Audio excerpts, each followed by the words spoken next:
오늘은 지난주에 이어서 둘째 아들이 아니라 첫 번째 아들, 그 아들에 대한 말씀을 좀 나누려고 합니다. 멀리 있는 아들, 가까이 계신 아버지라는 제목으로 누가복음 15장 21절로 32절 말씀을 이제 봉독해 드리겠는데, 여러분 이거 읽으실 때 내가 잘 아는 성경 말씀이라고 그냥 스쳐서 넘어가지 마시고요, 꼼꼼히 성경을 같이 읽어 나가시면 좋겠고요. 끝나고 나서 질문을 할 것입니다. 그래서 여러분 한번 보겠습니다. 제가 봉독해 드리죠. 21절부터. 아들이 이르되 아버지, 내가 하늘과 아버지께 죄를 지었사오니 지금부터는 아버지의 아들이라 일컬음을 감당하지 못하겠나이다 하나, 아버지는 종들에게 이르되 제일 좋은 옷을 내어다가 입히고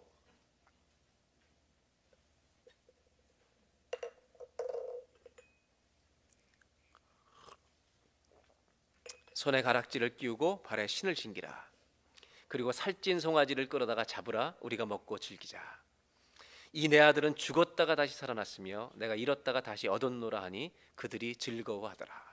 25절. 맏아들은 밭에 있다가 돌아와 집에 가까이 왔을 때 풍악과 춤추는 소리를 듣고 한 종을 불러 이 무슨 일인가 물은데, 대답하되 당신의 동생이 돌아왔음에 당신의 아버지가 건강한 그를 다시 맞아들이게 됨으로 인하여 살찐 송아지를 잡았나이다 하니, 28절부터 32절까지 다 같이 읽겠습니다. 그가 노하여 들어가고자 하지 아니하거늘 아버지가 나와서 권한대, 아버지께 대답하여 이르되 내가 여러 해 아버지를 섬겨 명을 어김이 없거늘 내게는 염소 새끼라도 주어 나와 내 벗으로 즐기게 하신 일이 없더니, 아버지의 살림을 창녀들과 함께 삼켜버린 이 아들이 돌아오매 이를 위하여 살찐 송아지를 잡으셨나이다. 아버지가 이르되 예, 너는 항상 나와 함께 있으니 내 것이다 내 것이로되, 이 내 동생은 죽었다가 살아났으며 내가 잃었다가 얻었기로 우리가 즐거워하고 기뻐하는 것이 마땅하다 하니라. 아멘. 여러분, 두 아들 중에 누가 더 나쁜 것 같아요? 누가 더 나쁜 것 같아요? 둘째요, 첫째요? 둘 다 나빠요. 예, 둘 다 나쁜 것은 알아요. 예, 그래요. 둘 다 나쁜 것은 우리 알아야 돼요. 제가 질문하려고 하는 질문은 그것이 아니라, 이 큰형이 잔치에 들어갔습니까? 안 들어갔습니까? 어떻게 됐는지 결론을 맺지 않고 있다는 것입니다. 오늘 비유 속에는 아직 안 들어간 채로 끝나고 있습니다. 둘째 아들의 이야기는 하나님 아버지의 사랑과 하나님의 용서를 보여주고 있습니다. 무슨 말이냐면, 어떤 종류의 죄와 우리가 과거에 어떤 삶과 행동을 저질렀다 할지라도 하나님 아버지 앞에 돌아온 자는 하나님의 사랑과 용서 앞에 다 사함을 받는다는 하나님의 은혜를 소개해주고 있습니다. 그래서 여러분, 복음은 뭐냐면 하나님의 은혜가 우리의 죄를 이긴다는 것입니다. 그것이 복음이죠. 그렇다면 이 오늘 큰아들의 이야기는 하나님께서 우리에게 무엇을 말씀하시려고 하는 것일까? 그것을 오늘 이 아침에 좀 나누려고 합니다. 아버지는 둘째 아들이 돌아온 것을 기뻐서, 너무 기뻐서, 그것이 기뻐서 잔치를 벌이고 죽었다가 살아온 아들이라고 엄청나게 큰 잔치를 소를 잡고 합니다. 그런데 그 소식을 듣고 형은 들어가지 않습니다. 화가 단단히 났습니다. 왜 이렇게 화가 났냐면, 아버지의 재산, 유산의 3분의 1을 다 가져간 이 동생이 그 소유를 다 쓰고 돌아왔기 때문입니다. 그런데 아버지가 맞이해 주시고 환영합니다. 지금 남아있는 모든 재산은 형의 것인데, 만약에 저 녀석이 들어와서 같이 살게 되면 내 상속의 재산을 일부를 또 줘야 되기 때문에 절대로 기뻐할 수가 없습니다. 몹시 속이 상했습니다. 집에만 있고 아버지 말을 지키며 열심히 종교생활 잘했던 그런 교회를, 하나님을 사랑하는 것이 아니라 이렇게 다니면 하나님이 축복하겠지, 이런 종교성만 가지고 교회를 열심히 다닌 형과 같은 사람들, 이 사람들은 이렇게 살다 온 사람이 반갑지가 않은 것입니다. 예수님은 왜 결론을, 이 형이 들어갔는지 안 들어갔는지 안 들어간 채로 끝내고 있느냐, 해피엔딩이 아닌 것처럼 끝내고 있느냐? 그 이유는 이 비유를 누구에게 전하려고 하는지 분명한 목적을 가지고 예수님 말씀하고 계시기 때문입니다. 누가복음 15장에는 세 가지의 비유가 나오는데, 잃은 양의 비유, 잃은 양을 찾죠. 10드라크마 동전을 찾는 한 여인의 비유, 세 번째 탕자의 비유입니다. 그런데 이 비유를 어떤 배경에서 말씀하시냐면 15장 1절 2절에 이런 상황에서 말씀하시는 것을 우리가 알고 읽어야 합니다. 모든 세리와 죄인들, 이 당시에 손가락질 받는 사람들인데 이들이 예수님의 말씀을 들어 가까이 나오니 2절 다 같이 읽겠습니다. 바리새인과 서기관들이 수군거려 이르되 이 사람이 죄인을 영접하고 음식을 같이 먹는다 하더라. 예수님이 하나님의 아들이라고 하는 분이라면 종교적인 도덕적인 이런 걸 잘 지키고 준수한 바리새인들하고 같이 어울려야지 왜 저렇게 지멋대로 살았던 사람들과 주님이 같이 어울리시냐? 여기에 바리새인들은 몹시 불쾌한 것입니다. 이 사람들이 이렇게 수군거리는 얘기를 들으시고 예수님이 하신 비유가 바로 잃은 양의 비유, 드라크마의 비유, 그 다음에 탕자의 비유인데 마지막에 잔치에 참여하지 않는 큰 아들, 큰 탕자의 비유까지 얘기하고 있다는 것입니다. 이 바리새인들은 지금 불만이 많습니다. 하나님의 아들이신 예수님은 좀 격이 있는 사람들하고 놀아야 되는데 저렇게 지멋대로 방탕하고 타락한 사람들과 어울리고 말씀을 나누는 걸 보면서 화가 몹시 났습니다. 결국 이 바리새인들은 떠들기 시작합니다. 이해가 안 됩니다, 형처럼. 그래서 결국 잔치를 벌이는 이 이야기를 들으면서 예수님은 형의 이야기를 통해 그들의 심정을 그대로 보여주고 있습니다. 28절 다시 보겠습니다. 그가 노하여 들어가고자 하지 아니하거늘 아버지가 나와서, 하나님은 나와서 같이 바리새인도 들어가자고 권면하고 있는 것입니다. 큰형한테 너도 같이 가자라고 얘기합니다. 사정을 합니다. 부탁을 합니다. 29절 형은 단호합니다. 아버지께 대답하여 이르되 내가 여러의 아버지를 섬겨 명을 어김이 없거늘. 한 번도 아버지 말에 불순종한 적이 없는 사람이라는 겁니다. 그런데 내게는 뭐라도 준 적이 없다고요? 염소 새끼라도 한 마리 준 적이 없는 당신이었는데 나와 내 벗으로 즐기하신 일이 없더니 30절 아버지의 살림을 창녀들과 함께 아버지 유산을 다 삼켜버린 이 아들이 돌아올 때 이를 위하여 큰 송아지도 잡으셨습니다. 이렇게 얘기하는 것입니다. 아들은 이렇게 말하는 거죠. 큰아들은 아버지, 정의가 무엇입니까? Justice, 정의라는 게 무엇입니까? 나는 당연히 아버지의 잔치상을 받을 권리가 있지만 이 동생에게는 그것을 받을 권리가 없습니다. 이 문제만은 반드시 짚고 넘어가야 합니다. 이것은 아버지 혼자서 결정을 내릴 일이 아닙니다라고 말하는 것입니다. 아버지가 들어가자고 권면하는데 안 들어가겠다는 것입니다. 여러분, 한 번도 불순종하는 적이 없는 아들이 지금 불순종하고 있는 장면입니다. 그러나 이렇게 반응하는 아버지를 아들은 끝까지 권면합니다. 우리가 기뻐하는 게 마땅하지 않냐? 내 아들아 함께 들어가자. 아버지는 이렇게 말하는 거죠. 나는 저 둘째 아들을 버릴 수 없고 너도 버릴 수 없다. 그래서 들어가자고 말하는데 안 들어갑니다. 여러분, 결론을 맺지 않습니다. 거기서 비유는 끝이 납니다. 이때 그 이야기를 듣던 바리새인들은 숨을 죽이면서 들어야 했습니다. 왜 그런지 아세요? 주님이 결론을 그들에게 요구하고 계시기 때문입니다. 너희는 들어갈래 안 들어갈래? 너희는 세리와 죄인들과 같이 들어갈래 안 들어갈래? 오늘 이 비유 속에 예수님은 바리새인들에 대해서 이 이야기를 하고 싶은 마음이 있었습니다. 그래서 결론을 다 맺지 않으시고 감추어 두십니다. 형은 과연 어떻게 했을까?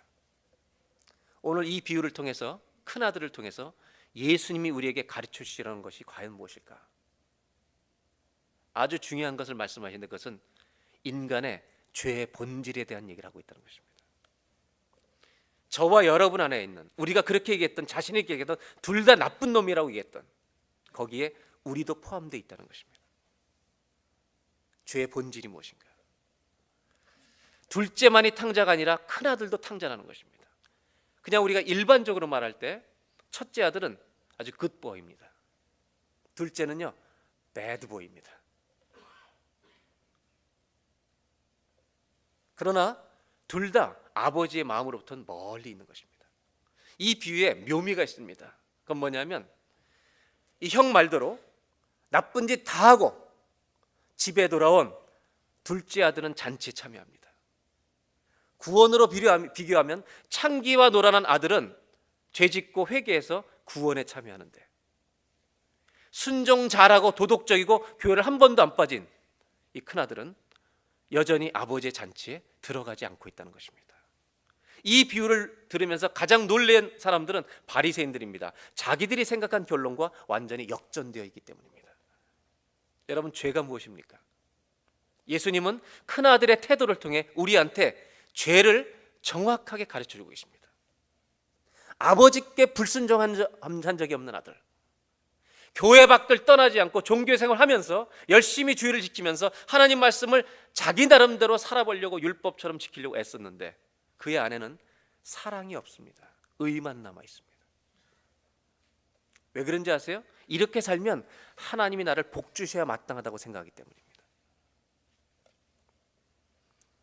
큰아들과 아버지의 이 내면적인 거리감은 죄 때문에 온 것도 아니고 불순종 때문에 온 것도 아닙니다. 둘째처럼 멀리 도망간 적도 없습니다. 오히려 이 아버지와 큰아들 사이의 마음을 멀리 떨어지게 한 것은 이 큰아들 안에 있는 교만함이라고 하는 것입니다. 나는 선하고 동생은 악합니다. 그는 버림받아야 마땅하고 나는 환영받아야 합니다. 그는 대접받을 자격이 없고 나는 이 잔치상을 받아야 될 사람입니다. 바로 내가 받아야 합니다. 그리고 나만이 선하다는 자기의로, 이것이 아버지가 버려놓은 이 귀한 잔치에 들어가지 못하게 하는 이 아들의 장애물입니다. 여러분, 둘째 아들이 집을 나갔던 것은요, 아버지에게 유산을 달라고 하면서 내 인생의 아버지는 더 이상 살아계시지 않다는 아버지의 사망 선언입니다. 신은 죽었다는 선언입니다. 그래서 이 아들은, 막내 아들은 아버지를 원했던 것이 아니라 뭘 원했냐? 아버지의 재산을 원했던 것입니다. 그러면 큰아들로 돌아옵니다. 큰아들은 아버지 말을 잘 들었습니다. 그렇다면 이 큰아들은 아버지를 원한 것입니까? 아버지의 소유를 원한 것입니까? 아버지를 원한 거예요? 아버지의 소유를 원한 거예요? 똑같다는 말입니다. 이 아들은 아버지 곁을 떠나지 않았지만 이 아들의 마음은 아버지에게 가까이 있습니까? 멀리 있습니까? 아주 멀리 있습니다. 설득하는 이 아버지 앞에 아들은 큰 소리를 치고 있습니다. 아버지 곁을 떠나지 않고 아버지 말을 끝까지 잘 들은 나는 내가 이 잔치상을 받아야 될 사람이라고. 아버지는 나한테 보상을 해줘야 되는데 염소 새끼 한 마리 안 잡아주고 그렇게 큰 송아지를 저 나쁜 놈한테 잡아주냐고. 여러분, 이 두 아들은 모두 아버지를 사랑한 것이 아닙니다. 아버지를 이용하고 있을 뿐입니다. 아버지를 사랑한 적이 없습니다. 아버지의 가진 재산을 통해 자신의 목적을 이루려고 하는 것뿐입니다. 그렇다면 이제 이 큰아들의 죄가 무엇인지를 밝혀내야 합니다. 죄의 본질이 여기 있는 것입니다. 작은 아들의 죄는 너무나 분명합니다. 아버지가 죽었다고 선언하고 유산을 달라는 것입니다. 이것은요, 신은 죽었다는 것입니다. 하나님은 안 계시다. 여러분, 우리를 창조하신 하나님을 거부하는 것은, 나를 낳아주신 부모님을 내가 부모님이 나의 부모님이 아니라고 하는 것은 정말 큰 죄입니다. 그러나 이 큰아들의 죄는 무엇인가? 이 아들은 도덕적으로 착했습니다. 하나님의 율법을 잘 지키는 종교인이었습니다. 그리고 말합니다. 나는 그래서 아버지의 기업과 소유를 받기에 합당한 자식이라고 말합니다. 여러분, 막내는 아버지가 죽었다고 얘기하고 재산을 가져가고, 이 큰형은 내가 이런 선한 삶을 살았기 때문에 아버지의 기업을 받기에 합당하다고, 내가 이렇게 비교적 선하게 살았기 때문에 천국에 들어갈 수 있다고 얘기하는 것입니다. 무슨 얘기인지 아세요? 성실하게 선하게 산 사람 가운데는 메시아가 필요 없는 사람이 있다는 것입니다. 구세주가 필요 없는 사람이 있다는 것입니다. 자기 인생에 예수 그리스도라는 구세주가 들어올 여지가 없는 사람들이 있다는 것입니다. 왜? 자기 의 때문에. 내 인생에 구세주는 필요 없습니다. 예수는 필요 없습니다라는 선언이 이 큰형의 선언입니다. 여러분. 나는 내 삶을 통해 구원받을 자격이 있다고 당당히 주장하는 것입니다. 내가 하나님 아버지의 천국을 받을 만한 사람이라고, 내가 얼마나 의롭게 살았는지 아냐고 우기는 것입니다. 이것이 자기의 교만이고 하나님 앞에 큰 죄라는 것을 밝혀내고 있습니다. 동생은 아버지를 버렸는데 형은 지가 아버지의 자리에 올라가 버렸습니다. 동생은 하나님을 버렸는데 형은 지가 하나님의 자리에 올라가 버린 것입니다. 그리고 자기가 자기를 구원할 수 있다고 생각한다는 것입니다. 여러분, 예수 믿기 가장 어려운 사람들이 자기 의를 가진 사람들입니다. 안 믿는 사람한테 천국에 어떤 사람들이 갑니까? 물어보면 이렇게 얘기하죠. 비교적 착하게 산 사람들이 가겠죠. 하나님 앞에 선한 자가 없다는 것을 알지 못하기 때문입니다. 나는 그 모든 것을 받기 합당한 사람이라고, 나 같은 사람이 천국의 티켓을 받아야 된다고 지금 큰아들은 우기고 있는 것입니다. 자기 의로움이 바리새인들의 인격을 다 망가뜨린 것처럼 이 형이 바로 그런 자리에 서 있다는 것을 예수님은 우리들에게 고발해 주고 있다는 것입니다. 아버지 옷과 가락지와 신발, 이 모든 재산을 받을 권리가 나한테 있다고 형은 당당하게 주장합니다. 여러분, 이 큰형의 죄는 이것입니다. 메시아, 예수 그리스도 구원자, 나에겐 필요 없습니다. 내가 구원자입니다. 내 삶이 나를 구원할 수 있습니다. 얼마나 큰 죄입니까?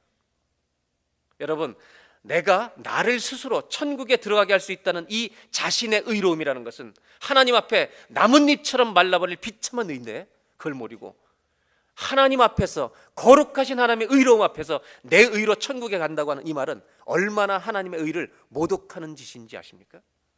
이 비유의 마지막에 기회가 옵니다. 잔치에 들어가자는 것입니다. 기뻐하는 것이 마땅하다, 들어가자 너도. 그러나 끝까지 거절합니다. 여러분, 이 큰아들의 인생의 목표 안에는 재산을 가지려는 목표는 있었지만 아버지를 기쁘시게 하는 목표는 한 번도 가져본 적이 없다는 것입니다. 자신을 위한 순종이었습니다. 교회를 열심히 잘 다니는 사람 가운데도 하나님의 사랑과 은혜를 알지 못한 채 열심히 하나님의 계명만 지키는 것이 신앙인 줄로 오해하는 이런 모습으로 전락해보는 그리스도인들도 있을 수 있다는 것을 우리가 알아야 합니다. 하나님을 떠나는 것도 죄지만 자신을 하나님의 자리에 두는 것은 더 큰 죄라는 것입니다. 오늘 첫 번째로 이 비유를 통해 하나님 우리에게 죄가 무엇인지를 가르치시는데, 오늘 첫 번째로 나누고 싶은 것은 이것입니다. 인류는 하나님 앞에 두 가지 큰 죄를 지어왔습니다. 지금까지 역사 가운데 인류는 하나님 앞에 두 가지 큰 죄를 지어왔습니다. 하나는 하나님이 계시지 않다고 하는 것을, 즉 하나님을 부정하는 것, 우리를 창조하신 하나님이 세상에 어디 있냐라고 얘기하는 하나님과의 관계를 끊어버리는 죄가 첫 번째 죄였다면, 이것이 둘째 아들의 죄였다면, 또 하나는 자기의 의로움으로 천국에 들어갈 수 있다고 생각하는 불신과 무지에서 나오는 둘째 아들보다도 더 극악무도한 죄를 짓는, 자기 의를 믿는 self righteousness를 믿는, 이것이 인류가 그동안 지어온 죄라는 것입니다. 그러나 중요한 것은 둘째 아들도 큰 아들도 다 사망의 길로 가고 있다는 것입니다. 여러분 생각해 보십시오. 우리가 예수를 믿기 전에 우리는 어떤 경향을 가진 사람들이었나? 저처럼 모태신앙 속에서 자란 사람들은 큰형 같은 입장에 서 있을 사람이 굉장히 많습니다. 직분이 높아질수록 큰형 같은 신앙생활을 하는 사람 많습니다. 그러나 전혀 기독교 백그라운드가 없는 사람은 둘째 아들 같아서 돌아오기가 쉽습니다. 은혜가 뭔지를 압니다. 오늘 이 예배를 통해 자기의 사랑이 없는 의에 젖어서 옆에 사람들을 죽여가는 이런 종교인들이 우리 안에 있다면 자기를 내려놔야 구원이 임하는 것입니다. 많은 이들이 역사 속에 무지와 불신으로 하나님 앞에 이 두 가지 죄를 지었습니다. 그러나 성경은 무엇을 더 보여주고 있느냐? 하나님은 탕자도 사랑하지만 바리새인도 사랑하신다는 것을 보여준다는 것이 성경의 이야기입니다. 하나님은 탕자가 돌아온 것도 사랑하지만 교회 안에 있으면서 하나님을 떠나지 않으면서도 하나님을 사랑하지 않는 종교인들도 참된 구원의 은혜 속에 들어오기를 원하신다는 것입니다. 그래서 아버지는 잔치에 끝까지 들어가자고 얘기하는 것입니다. 아무리 큰아들, 둘째 아들이 마음으로부터 아버지 말로부터 멀리 떠나도 아버지는 끝까지 그들 곁에 붙어서 잔치에 들어가게 하십니다. 그래서 여러분, 잔치는 구원을 상징하는데 역사의 마지막은 신랑 대신 예수님과 벌일 요한계시록의 잔치로 역사는 끝나게 될 줄로 믿습니다. 복음이 무엇입니까? 복음은 모든 사람에게 차별이 없이 미치는 하나님의 의여야 합니다. 탕자에게도 복음이지만 바리새인에게도 복음이어야 한다는 것입니다. 결국 이 비유는 작은 아들의 이야기인 것 같았는데 오늘 읽어보니까 큰 아들의 이야기인 것 같은데 아니요, 이 이야기는 아버지 사랑의 이야기라는 것입니다. 형은 잔뜩 화가 나 있습니다. 들어가자는데 화가 나서 안 들어갑니다. 28절을 보세요. 그가 노하여 들어가자 하지 아니하거늘 아버지가 나와서 권합니다. 사정을 합니다. 들어가자. 이 기쁨에 참여하자. 29절 이렇게 말합니다. 아버지께 대답하여 이르되 내가 여러 해 아버지를 섬겨. 여기 중요한 말이 있습니다. 내가 저놈 떠나가 있는 동안 몇 년 동안 나는 아버지를 떠나지 않고 섬겼습니다. 여기 성경에 보여주고 있죠. 둘째 아들이 몇 년 정도 나가 있었는지. 한 달, 두 달 나가 있는 게 아닙니다. All these years 나 혼자 아버지를 섬긴 기간입니다. 그런데 여러분 영어 성경에 아주 재미있는 말이 있습니다. I've been slaving for you. 나는 종처럼 섬겼습니다라는 것입니다. 이 아들은 아들의 자리에 있었던 적이 없습니다. 여러분 왜 종처럼 섬겼느냐? 이렇게 섬겨 하나님 아버지가 나를 축복해 준 줄 알기 때문입니다. 신앙생활은 절대 그렇게 하면 안 됩니다. 여러분 하나님이 나를 사랑한다는 걸 누리지 못하는 자녀들은 사람한테 인정받으려고 별짓을 다 하는 것입니다. 그러나 하나님의 사랑 안에 들어간 사람은 매일 평강이 있습니다. 거기 안식이 있는 것입니다. 여러분 남을 팔을 비틀고 헐뜯고 비방하고 판단하는 자의 자리에 가지 않습니다. 왜 이 형은 그렇게 하느냐? 종처럼 살았기 때문에 하는 겁니다. 종처럼 이렇게 열심히 했으면 나를 상줘야지라고. 아버지가 얼마나 사랑하시는지 아들이기 때문에 그 은혜를 주는 걸 모르고 있다는 것입니다. 그러면서 30절에 더 얘기합니다. 다 같이 읽겠습니다. 아버지의 살림을 창녀들과 함께 삼켜버린 이 아들이 돌아오매 이를 위하여 살찐 송아지 큰 것도 잡으셨습니다. 여러분 잘 보세요. 창녀들과 함께 다 아버지의 재산을 삼켜버린 이 아들이 돌아오는데 이 아들을 뭐라고 표현하고 있는지 아세요? 당신의 아들이라고 얘기합니다. 이 형은 동생과 관계 자체를 끊어버립니다. 당신의 아들이 돌아왔습니다. 살찐 송아지를 잡으셨네요. 아버지 이럴 줄 몰랐습니다. 더 멀리 갑니다. 그런데요 아버지는 더 가까이 갑니다. 31절 아버지가 이르되 예 너는 항상 나와 함께 있으니 내 것이 다 너의 것이로되. 이건 굉장히 중요한 말입니다. Everything I have is yours. 내가 가지고 있는 모든 것이 yours, 너의 것이다. 그리고 32절 이 너의 동생은 죽었다가 다시 살아났습니다. 여러분 당신의 아들이라 그러는데 아버지는 뭐라고 하냐면 누구 동생이래요? 네 동생이라고 얘기하는 겁니다. 이 네 동생이라는 것을 확인해 주는 겁니다. 네 동생은 죽었다가 살아났으며 잃어버렸다가 다시 얻었기로 우리가 즐거워하고 기뻐하는 것이 We had to celebrate. 우리는 이것을 즐거워하는 것이 마땅하다. 저는 이 탕자의 비유를 읽을 때마다 제가 퀘스천을 가졌던 게 그것입니다. 탕자가 아버지 품에 들어왔을 때 아버지가 안겨줬는데 거기에 Universal Love라고 하는 하나님의 이 우주적 사랑은 있는데 Atonement, 십자가의 대속이 없다는 거예요. 그래서 제가 늘 고민하다가 몇 년 전에 아버지의 고통이 십자가였구나라는 걸 깨달았어요. 그런데 이번에 성경을 읽다가 아니요, 큰아들 속에 십자가가 담겨 있구나. 이 큰아들의 이야기 속에 그걸 알게 됐죠.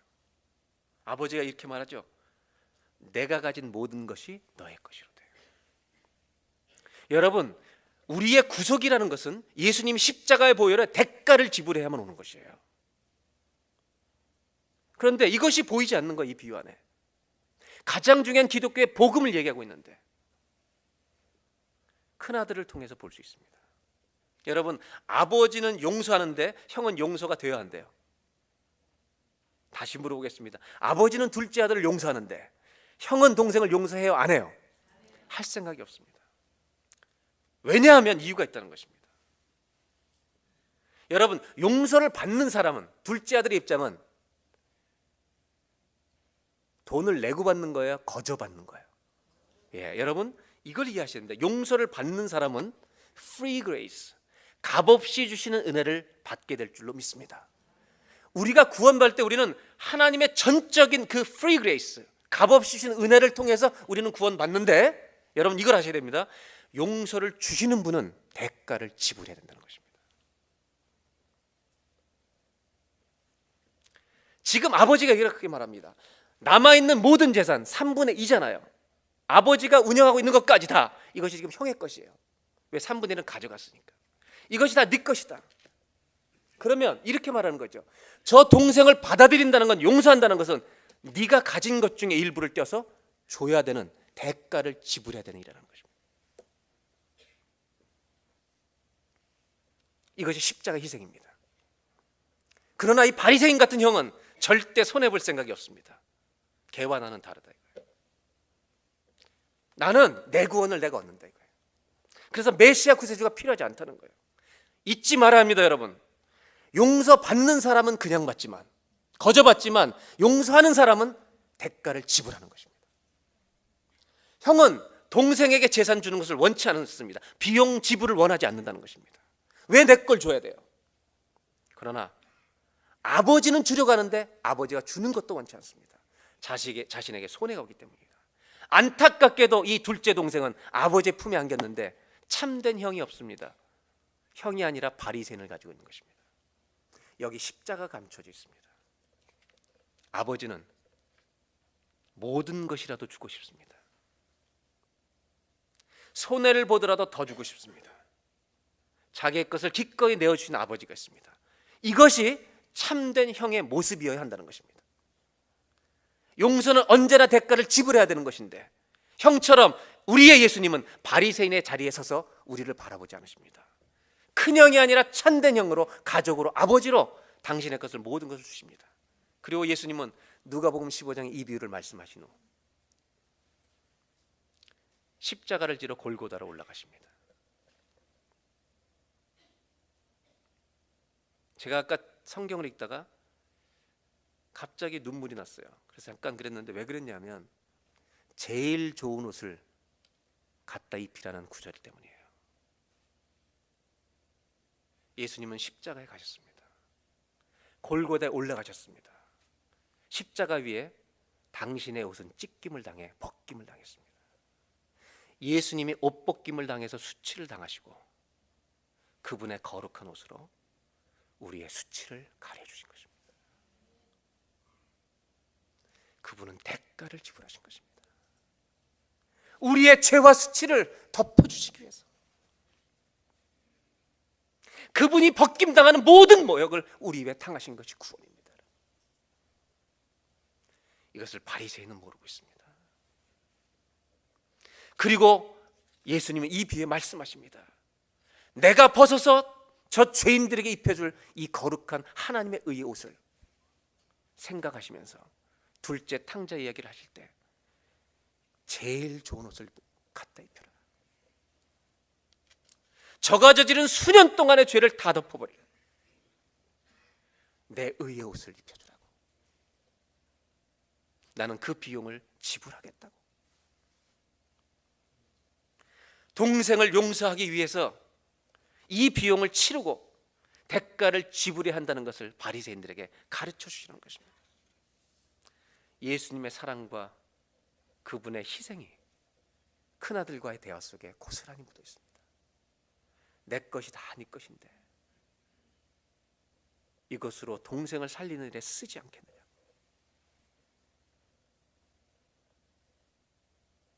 오늘 두 번째로 주님이 주신 메시지가 있습니다. 예수님은 벗김 당하신 그 옷으로 우리의 죄와 수치를 덮어 주신다는 것입니다. 아버지가 둘째를 맞이하기 위하여 비용을 다 치르신 것처럼, 형에게 그 비용을 네가 감당하라고 요구하시는 것처럼 잔치에 들어와서 네 재산으로 동생을 살리라는 것처럼 끝까지 거부하는데 우리의 죄와 수치를 덮어주시기 위하여 십자가에서 옷을 벗김당하시고 당신의 벗은 그 보혈의 십자가에 피 묻은 옷으로 제일 좋은 옷을 가져다 입히라고, 다시는 아무도 벗길 수 없는 구원의 옷을 입혀주라고. 우리의 수치를 덮는, 우리의 의로는 하나님 앞에 설 수 없는 걸 알기 때문에 하나님의 그리스도의 의의 옷을 저와 여러분에게 이미 입혀주신 줄로 믿습니다.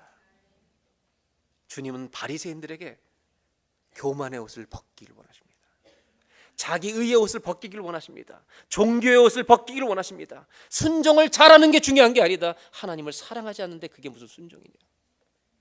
자기 교만의 옷을 벗기시고 지가 신앙생활을 제일 잘하는 종교인들한테 한국교회를 지킨다고 말하지만 한국교회를 망하게 하는 목사들에게, 한국교회를 지킨다고 하면서 한국교회를 망하게 하는 장로들에게 그 종교의 옷을 벗으라고, 사랑의 옷을 입으라고, 십자가의 피 묻은 옷을 입으라고 말씀하고 계신다는 것입니다.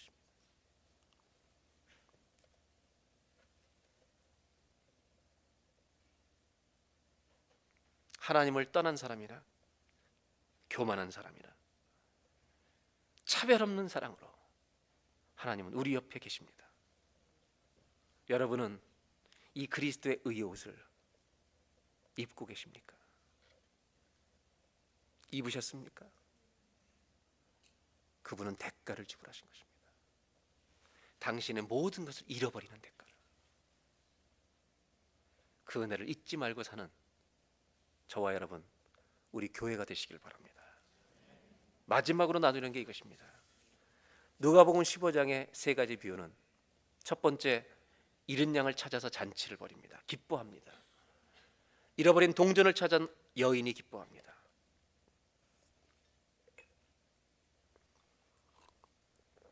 그런데 누가복음 15장은 둘째 아들이 돌아와서 얻은 것을 기뻐하는 아버지인데 큰아들의 거부하는 모습으로 비유는 끝이 납니다. 그 이유가 무엇입니까? 하나님은 바리새인들에게 질문을 던지고 있습니다. 잘 생각해봐라. 네가 형이라면 누가 이 동생을 찾으러 나가야 되겠느냐? 동생이 돌아오기 전에 네가 가진 재산의 비용을 들여서라도 이 동생을 찾아야 될 사람이 누구라고 생각하느냐? 형 네가 아니냐? 참된 형이라면 네 재산이 허비된다 할지라도 동생을 찾아와야 되는 게 진짜 형 아니냐 이놈아. 이와 비슷한 사건이 창세기 4장에 나옵니다. 가인과 아벨이 제사를 드리고 가인이 시기가 나서 동생을 죽여버립니다. 그때 하나님이 묻습니다. 네 동생 아벨이 어디 있느냐? 당당하죠 형은. 내가 내 아우를 지키는 자니까. Am I a brother's keeper? 걔와 나는 상관이 없습니다. 그때 하나님은 성경에 말씀하지 않지만 이렇게 말씀하시는 거예요. You must be the brother's keeper. 형이면 동생을 지키는 자가 돼야지. 그러나 너는 동생을 죽여버렸다. 여러분, 바리새인 같은 형은 잔치에 들어가지 않습니다. 동생은 죽어야 한다고 얘기하는 것입니다. 진짜 형이라면 아버지 제가 가겠습니다. 자기 돈을 들여서라도 갔다 와야죠. 어쩌면 이 형은 이스라엘을 상징하고 둘째는 이방인을 상징합니다.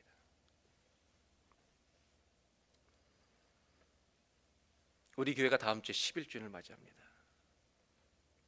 교회는 죽어가는 세상의 영혼들, 저렇게 막 사는 사람들을 죽어가는 이들이라고 버리면 교회가 아닙니다. 바리새인이 되는 것입니다.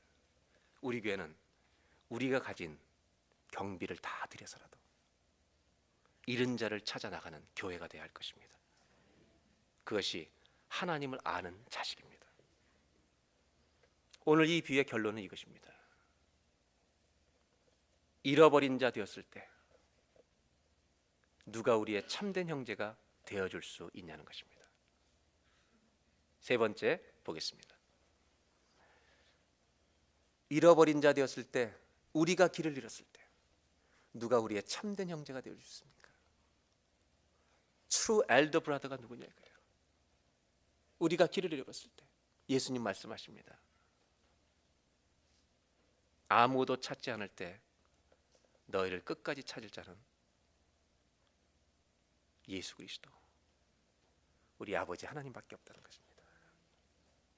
우리가 잃어버린 자 되었을 때 예수님만이 우리의 참된 형제가 되어주시고 아버지가 되어주시고 목자가 되어주셔서 누가복음 15장에 말씀하신 것처럼 찾을 때까지 우리 곁을 떠나지 않고 찾아오실 줄로 믿습니다. 오늘 이 예배가 예수님과 함께 이 잔치에 들어가는 예배가 되길 바라고, 이번 새생명 축제가 우리가 초대하는 사람들과 함께 이 생명의 잔치에 들어가는 예배가 되기를 주의 이름으로 축원합니다. 기도하겠습니다. 우리는 복음을 아는 자입니까? 우리는 진정한 교회입니까? 더러운 사람을 더럽다고 말하는 바리새인이 아닙니까? 그분이 우리를 구원하신 것은 대가를 지불하신 것입니다. 우리의 죄와 수치를 다 덮어주시기 위해, 제일 좋은 옷을 입혀주시기 위해, 아무도 벗길 수 없는 옷을 우리에게 주시기 위해 수치를 당하신 것입니다. 우리가 뭐라고 주 앞에 기도해야 되겠습니까? 하나님, 잔치에 들어가겠습니다. 하나님 감사합니다. 우리 교회가 11주년을 맞이하면서 우리 것을 지키는 교회가 아니라 우리의 것을, 그 비용을 다 감당했습니다. 잃어버린 자들을 찾아 나서는 교회가 되게 하여 주시옵소서. 하나님, 우리에게 이 주님의 사랑을 아는 자가 되게 하여 주십시오. 하나님이 수단이 되지 않게 하시고 우리의 목적이 되게 하여 주시옵소서. 하나님을 사랑하는 자가 되게 하여 주시옵소서. 다 같이 한번 자유롭게 합심해서 기도하겠습니다. 하나님, 우리의 믿음을 새롭게 하여 주시옵소서. 우리는 과연 복음을 아는 자입니까? 우리의 신앙은 지금 어디에 서 있습니까? 하나님, 은혜를 아는 자가 되게 하여 주십시오. 둘째 아들이 살아 돌아왔는데 기뻐하지 못하는 바리새인 같은 종교인의 모습으로 신앙생활을 오랫동안 계속하지 않도록 아버지의 사랑을 아는 자가 되게 하여 주시옵소서.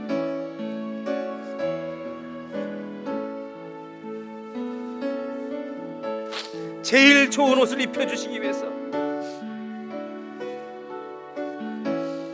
아무도 벗길 수 없는 하나님의 의의 옷을 입혀주시기 위해서, 피 묻은 옷을 입혀주시기 위해서 당신은 벗김을 당하셨습니다. 다 벗김당하고 다 수치당하시고 우리의 수치와 죄를 가리워 주신 것입니다. 그 앞에서 어떻게 내 의로 구원받을 수 있다고 큰 소리로 떠들 수 있겠습니까? 하나님,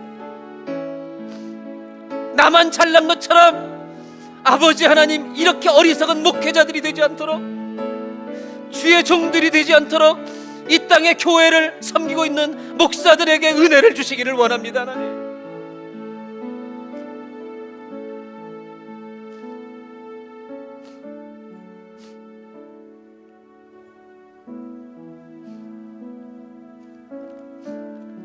하나님, 피 묻은 옷을 주셔서 감사합니다. 제일 좋은 옷을 주셔서 감사합니다. 우리의 신분과 자격으로는 절대로 얻을 수 없는 그 옷을 십자가에서 완전히 벗김당하시는 그 수치를 당하셔서 우리 수치와 죄를 덮어주신 그 주 예수 그리스도 하나님을 찬송합니다. 우리 교회가 우리 것을 지키는 교회가 되지 않게 하시고 잃어버린 자를 위해 비용을 감당하는 교회가 되게 하여 주옵소서. 예수님의 이름으로 기도합니다. 우리 두 손을 가슴에 모으고 주 앞에 기도하겠습니다. 하나님, 탕자의 옷을 벗겨주셔서 감사합니다. 방황의 옷을 벗겨주시기를 원합니다. 교만의 옷도 벗겨주시고 자기 의로움의 옷도 벗겨주시고 은혜 없는 종교인의 형식주의 옷도 벗겨주시옵소서. 그리고 당신의 피 묻은 옷을 입혀주셔서 은혜를 아는 자로 살게 하여 주옵소서. 지금은 우리에게 제일 좋은 옷을 입혀주시기 위해 십자가 위에서 자기 옷 벗김을 당하시고 수치를 당하시고 우리를 살려주신 우리 구주 예수 그리스도의 은혜와 하나님 아버지의 놀라우신 사랑하심과 성령님의 감동감화 역사와 교통하심이 오늘 예배를 드리고 은혜 가운데 세상을 향해 나가는 모든 성도님들 위해 지금부터 영원토록 함께하여 주시기를 간절히 축원하옵나이다.